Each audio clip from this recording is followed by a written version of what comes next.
Jason Statham stood on the bustling New York City subway platform, shoulders tense, eyes scanning the tracks. Dressed simply in a dark jacket and jeans, he looked like any other commuter waiting for the next train to arrive. Yet there was an unmistakable aura about him, something that set him apart from the surrounding crowd. It was in his stance, the quiet confidence of a man who had spent years mastering the art of self-preservation. Tonight had been a rare moment of anonymity. He'd finished filming a scene for his latest project, decided to duck the usual chauffeur, and hopped onto the subway for a taste of the city's raw energy. He'd once told a friend that the subway was the perfect place to observe real life. The rhythms, the chaos, the unfiltered authenticity of people living their everyday truths. He loved how, in these tunnels, everyone was equal, just bodies pressed together, going somewhere, carrying their joys and burdens side by side. The train roared into view, squealing and rattling. Doors slid open. Passengers poured out, and then Jason, along with a new group of riders, filed in. He found a handlebar near the center of the car and anchored himself. The door chimed. The car lurched forward, picking up speed. He breathed in the air, thick with the mingled scents of body heat, stale coffee, and leftover fast food. The overhead lights flickered slightly. A handful of passengers scrolled on phones. Someone read a dog-eared novel, and a man in a hoodie dozed against the window. All seemed routine for a Wednesday night. Jason allowed himself to relax, mind drifting over tomorrow's schedule. That was when the door connecting to the next car slid open with a clang. 3 men stepped through, tall, broad-shouldered, exuding a restless energy that set the hairs on Jason's neck upright. Their eyes swept the car as though hunting for something to latch onto, some easy prey. One had a jagged scar across his cheek, another wore a scuffed leather jacket, and the third, sporting a battered baseball cap, kept his jaw clenched like a coiled spring. At first, Jason suspected they might be petty thieves or troublemakers looking for a mark. He'd witnessed such scenarios countless times. Bullies who thrived in cramped quarters, testing how far they could push. Usually, he would remain watchful but inconspicuous, stepping in only if danger became unavoidable. Sure enough, the men started harassing folks in subtle ways, brushing up too close, sneering, muttering insults. They took note of one passenger who gripped her purse tighter. A menacing grin flickered on their lips. But then they lost interest, shifting to the next. Jason felt tension tighten in the car, a collective discomfort as everyone tried not to draw attention. Then, the one in the baseball cap zeroed in on a young black man seated quietly near the middle, headphones on. He was slender and wore a neatly pressed shirt with a band logo. The bullies exchanged a glance as though they'd chosen a target. They sauntered over. "Hey," Leather Jacket said, voice low but edged with threat. The black man, only half hearing, pulled one earbud out. "Sorry?" he asked politely. "Fancy seeing you here," Leather Jacket sneered, gesturing at the man's expensive phone. "Rich kid? Gotta show off your gadgets, huh? That seat comfortable enough for you?" Confusion flashed in the man's eyes. "I'm just heading home, man," Baseball Cap snorted. "That's so?" He leaned over, close enough that the man recoiled slightly. "You think you're better than us, riding the subway with that fancy phone, those fancy clothes?" Statham tensed at the undertones. This wasn't about a phone, it was about intimidation.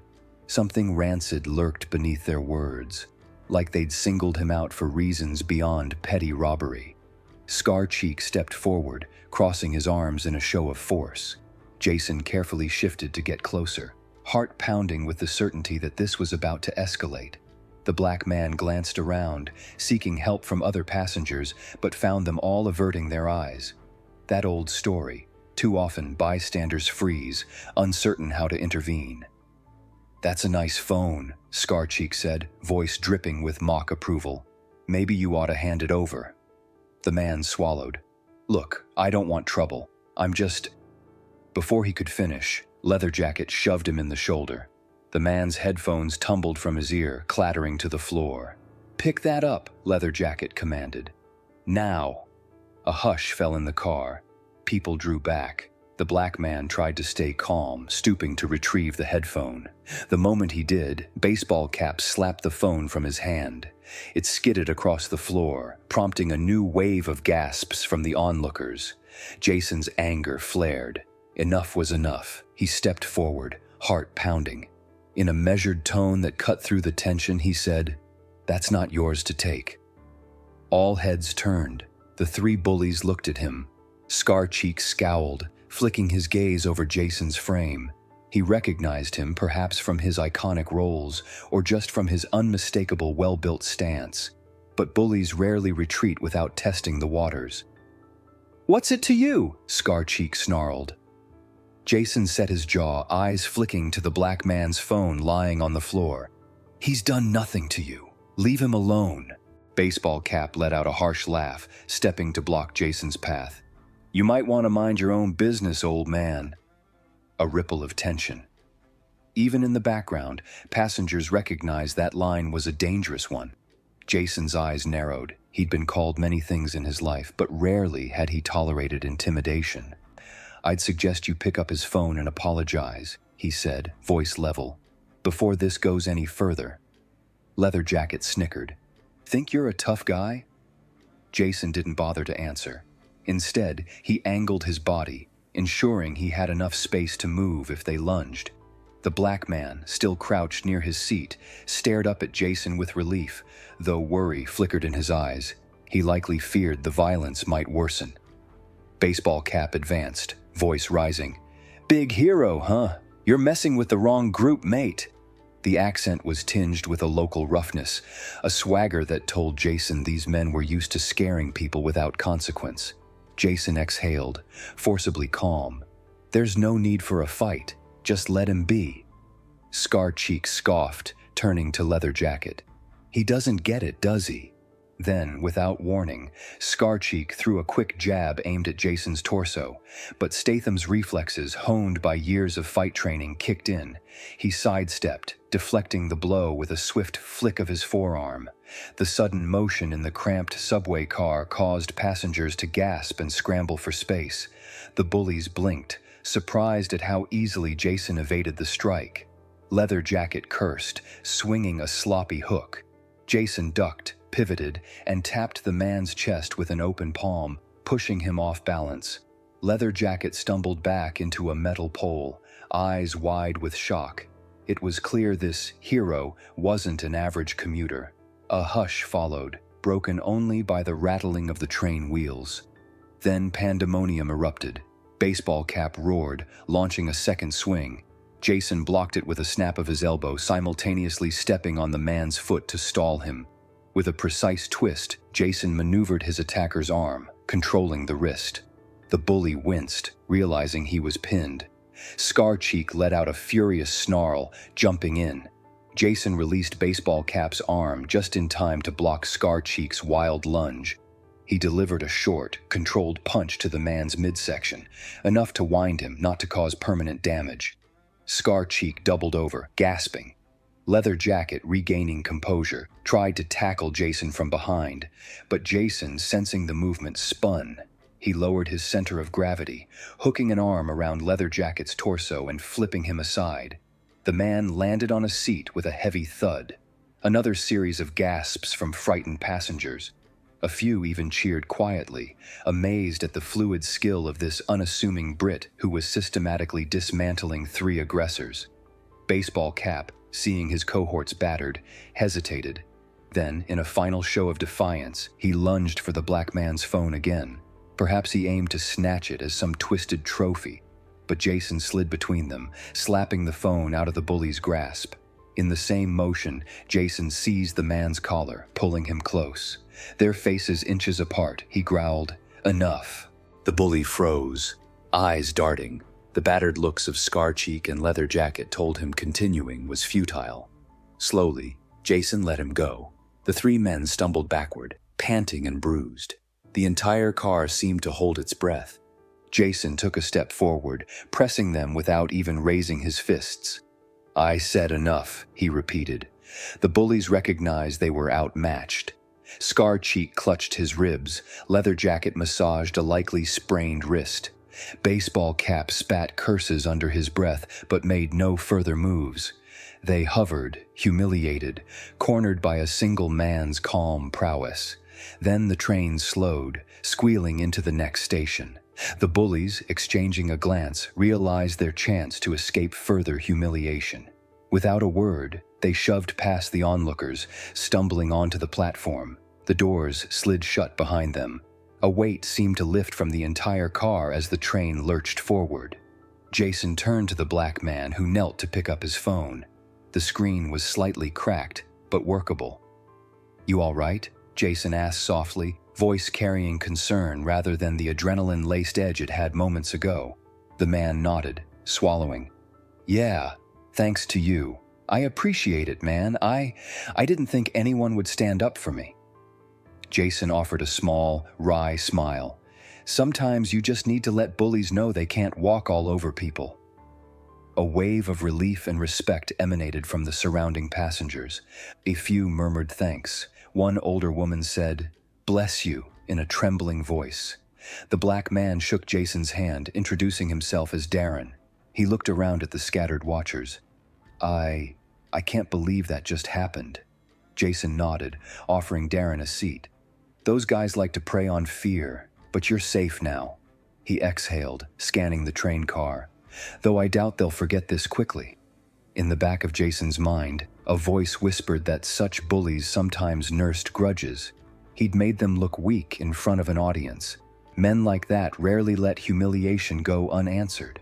But for now, the immediate threat was gone, and the battered sense of unity in that subway car had been restored, thanks to one man's refusal to stay silent. 2 days after the subway incident, Jason Statham found himself replaying the confrontation in his mind. He'd done what was right, defending an innocent commuter. Yet a nagging sense of unfinished business lingered. He knew bullies well enough to suspect they might come after him, or worse, after Darren, seeking revenge for their public humiliation. He brushed aside the thought as best he could, focusing on his filming schedule. But fate had other plans. Late that afternoon, as Jason emerged from a small corner deli near Times Square, he spotted a figure leaning casually against the building. Leather jacket, the man from the subway. Their eyes locked. The bully glowered, then turned and walked away, disappearing into the crowd.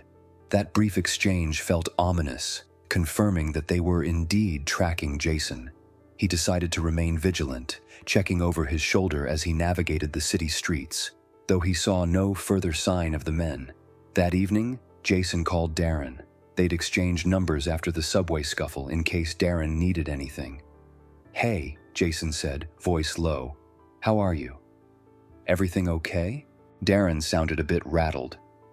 "Man, I was about to call you. I think I saw one of those guys near my block. Didn't do anything, just stood there, watching." He exhaled shakily. "It's got me worried." Jason's jaw tightened. "Stay calm. Don't confront them alone. If you see them again, call the police." He paused. "I'll help if I can." He hung up, frustration pulsing. He wasn't some unstoppable vigilante. He was just a man unwilling to let injustice stand. Yet these bullies seemed determined to escalate. He decided if they wanted a second round, they might get it. But on his terms. He reached out to a friend in the local precinct, quietly explaining the situation. The friend promised to keep an eye on the area near Darren's apartment. "We can't do much unless a crime is committed," the friend warned, "but we'll monitor." Days rolled by without further incident. Darren reported no sightings. Jason suspected the bullies might have slunk back to their corner of the city, licking wounds. Maybe the memory of their swift defeat deterred them from further trouble. But everything changed one fateful night, around 10 p.m., when Jason once again took the subway, this time heading home after a late shoot. He was alone in a half-empty car, leaning against a window, cap pulled low. The city lights flickered past outside. Most passengers were dozing or scrolling their phones. He felt lulled by the train's rhythmic rocking, mind drifting toward the next day's call time. Then a figure stepped through the connecting door. Scar Cheek. The man scanned the car, eyes landing on Jason. A cold smile twisted Scar Cheek's lips. Jason's pulse quickened. Another glance behind him confirmed leather jacket and baseball cap also entered, flanking the car's exit. They'd cornered him with a cunning trap. Fewer witnesses this time, less chance of immediate outcry. Jason slowly stood upright, removing his earphones. "Long time no see," he said quietly, scanning for potential allies in the car. Only a handful of passengers were there. An elderly couple, a teenager in baggy clothes, a young woman reading a magazine. None looked prepared to intervene in a confrontation with three menacing thugs. Leather Jacket smirked. "We had a feeling we'd catch you alone eventually. You humiliated us in front of that entire train." Jason let out a calm breath. "You humiliated yourselves by bullying an innocent man." Baseball Cap's nostrils flared. "We'll see how tough you are when it's 3-on-1. No crowd to cheer you on now." He stepped forward, fists clenching. Scar Cheek cracked his knuckles. "Shouldn't have stuck your nose in our business." Jason's heart drummed in his chest, but he kept a steady expression. "I won't apologize for stopping your harassment, and if you're here for revenge, fine, but it's not going to go how you think." They spread out, cornering him near the center of the car. The elderly couple shrank back, terrified. The teen stood, unsure whether to run or help. The young woman clutched her magazine, wide-eyed. Overhead, a mechanical voice announced that the next station was still several minutes away. No immediate rescue from station security. Baseball Cap made the first move, lunging with a wild punch. Jason dodged sideways, capturing the bully's arm and twisting it behind him. A muffled cry escaped the man's lips, but Leather Jacket was there in an instant, aiming a punch at Jason's ribs. Jason released Baseball Cap, blocking Leather Jacket's blow with a sharp forearm. The two parted, both measuring the next strike. Scar Cheek circled behind. Jason felt the movement. He pivoted, delivering a precise back kick that connected with Scar Cheek's thigh, enough to disrupt his stance. Scar Cheek staggered, cursing. Meanwhile, Leather Jacket took advantage, landing a glancing blow on Jason's shoulder. Jason grunted, rotating to face him head-on. The fight was brutal but quick. In the cramped space, Jason used the environment to his advantage. He maneuvered around poles, forcing the bullies into each other's paths. The teen, seeing the action, hollered, "Call 911!" to the young woman, who fumbled for her phone. Baseball Cap tried to tackle Jason from behind. Jason sidestepped, hooking an arm around the bully's waist and flipping him onto a seat. Leather Jacket seized a metal pole for leverage, swinging his leg in a vicious sidekick. Jason absorbed it on his forearm, wincing but staying upright. He retaliated with a swift elbow to Leather Jacket's sternum, dropping him to his knees. Scar Cheek, enraged, grabbed a small folding knife from his back pocket. The glint of steel under the fluorescent lights sent a bolt of alarm through the car. Passengers gasped. "Stay back," Scar Cheek snarled, brandishing the blade at Jason. A slash came Jason's way, slicing the air dangerously close. But Jason's reflexes kicked in. He grabbed a stray newspaper from a seat, swatting at the man's wrist to deflect the strike. Then he slammed Scar Cheek's arm against the subway pole, forcing the knife from his grip. It clattered to the floor. Quickly, Jason kicked it out of reach. Leather Jacket, chest heaving, tried to get up again but stumbled. Baseball Cap was pinned by the teen who, surprisingly, stepped in, hooking an arm around the bully's neck. "Got him!" the teen exclaimed, adrenaline pumping. Jason nodded, appreciative of the unexpected backup. Scar Cheek, weaponless and panting, found himself cornered. Jason advanced. "This ends now," he growled. The memory of these men tormenting Darren fueled his resolve. "If you ever come near me, or that man you attacked, or anyone else you want to bully, you'll regret it." The train lurched, beginning to slow. The station was near. Leather Jacket and Baseball Cap eyed each other, panic flickering. They recognized the cops might be waiting. "We gotta bounce," Baseball Cap muttered. The moment the subway doors hissed open, the trio scrambled to their feet. Scar Cheek scooped up his fallen knife, ignoring the outraged passengers. They sprinted onto the platform, shoving past people. Jason darted after them, but they swiftly vanished into the station's warren of tunnels. He debated pursuit, but a wave of pain in his shoulder reminded him he was no policeman, and the immediate threat was gone. Gradually, the tension in the car eased. The teen, face shining with excitement, said, "That was insane! You're Jason Statham, right? Dude, you were amazing." The elderly couple clapped shakily, voices quivering with thanks. The young woman showed relief on her face. Another passenger stepped forward, offering to help Jason check for injuries. Jason assured them he was fine. The conductor, alerted by commotion, arrived with a station security officer. People explained the fight. The officer took notes, describing how the bullies had fled. Jason gave a brief statement, praising the teen for stepping in. "Brave move," Jason said, patting him on the shoulder. In the ensuing chaos, paramedics were called to treat a few bruised passengers and do a quick check on Jason's shoulder. Once cleared, Jason parted ways with the train, stepping onto the platform, heart still pounding. The station's overhead boards flickered with schedules. He realized he'd have to find another route home, but that was a small price to pay. As he climbed the stairs to the street, a swirl of cool night air greeted him. The city's neon glow reflected off wet pavement. Pedestrians bustled by, unaware of the drama that had just unfolded below. Jason inhaled deeply, letting the adrenaline subside. He fished his phone from his pocket, calling Darren.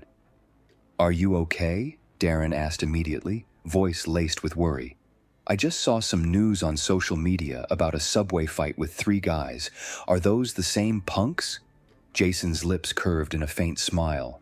"They're not going to bother you again," he said simply. "They bit off more than they could chew tonight." On the other end, Darren sounded relieved. "Thank you. I owe you one." Jason shook his head. "You don't owe me anything. People like that rely on scaring folks into silence. As long as we stand up, they lose their power." Darren paused. "You know, you could have walked away. None of this was your fight." Jason gazed at the skyline, the wind ruffling his collar. "Sometimes, the fights we don't expect become the ones that matter most, and sometimes you just have to do what's right." They exchanged a few more words before hanging up. Jason slipped the phone away, rolling his shoulder carefully. The city roared around him, bright and chaotic, alive with possibility. He breathed in, squared his posture, and melted into the crowd. Another step, another day. For now, he was content knowing that in a moment of darkness, one act of solidarity had reminded them all that bullies could be beaten, and that dignity, once defended, sends a message that echoes far beyond a single subway car. In some ways, the bullies would regret their choices for a long time to come. But as for Jason, he walked on unbowed, assured that no matter where he went, be it film sets or subway trains, he would stand firm against injustice. That was the quiet vow that guided him, an unwavering commitment to protect those who couldn't protect themselves, ensuring that one day, perhaps, these battles would no longer be necessary.